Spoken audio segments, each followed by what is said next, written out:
We're going to take a look here at two examples that illustrate what Dalton's law of partial pressures implies about gas phase mixture, and show you how we can use Dalton's law of partial pressures to calculate the individual partial pressures of gases in different gas phase mixtures.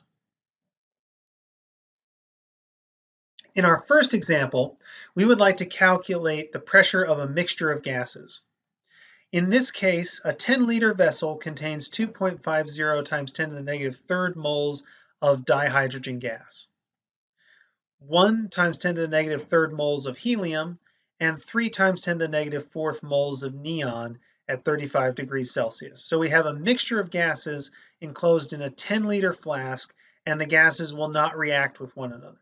So we just have a mixture of gases, no chemical reaction going on. We know the moles of each gas in the mixture. We would like to calculate the partial pressure of each of the gases and calculate the total pressure in atmospheres. Now, according to Dalton's law, the pressure of each gas can be calculated as the partial pressure of the gas equal to the moles of that gas times the gas constant times the temperature times the volume. In this case, P sub x, the partial pressure, is the pressure of the gas you're interested in, and N in this case should read N sub x, but it's not appearing on the slide based on the whiteboard writing here, is equal to Nx, where Nx is the moles of whichever gas you're interested in. So if we're talking about hydrogen, we'd read this as P subscript H2 is equal to N subscript H2 times R times T times V. Volume and temperature and the gas constant are constant for the entire sample, but the number of moles of each gas that we have is different for each gas. And that's the thing about partial pressures, is given a uniform set of conditions, the pressure exerted by each gas in the mixture is only a function of how many moles of that gas you have. So for instance, once we've made sure everything is in the right units, our volume is in liters, and that's good. Our temperature needs to be in Kelvin, 35 degrees Celsius. We would need 35 plus 273 gives us 308 Kelvin as the equivalent temperature in Kelvin. We could then calculate the partial pressure of hydrogen, capital P subscript H2, as the number of moles of hydrogen, 2.50 times 10 to the negative third moles, times the gas constant, times the temperature divided by the volume. That is not 100 liters, that is 10.0 liters, so please insert a decimal point there so that that calculation reads correctly. Now 2.50 times 10 to the negative 3 times 0.0821 times 308 divided by 10. Moles cancels with moles, Kelvin cancels with Kelvin, liters cancels with liters, leaving us with our pressure in atmosphere. The partial pressure of the hydrogen, which is the pressure exerted by only the hydrogen gas, is equal to 0.0063 atmospheres. We then go through the same process for the helium and the neon. The only thing that will change in each case is the number of moles of each gas that we have.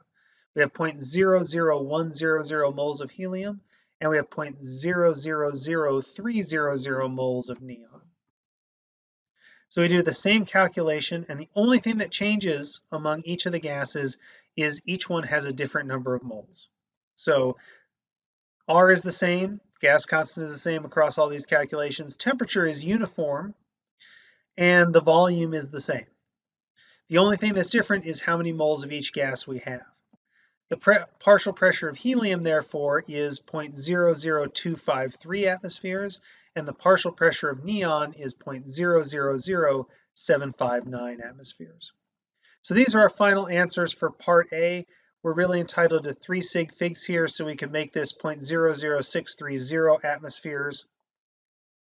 The other answers are to 3 sig figs. For part B, we'd like to calculate the total pressure in atmospheres.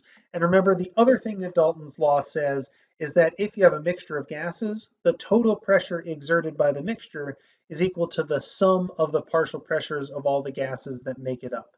So to solve part B, we simply add up the partial pressures of all 3 of our gases, 0.00630 plus 0.00253 plus 0.000759. We add those up, and we would come up with a total pressure of 0.00959. So to report the total pressure again to 3 sig figs, 0.00959 atmospheres.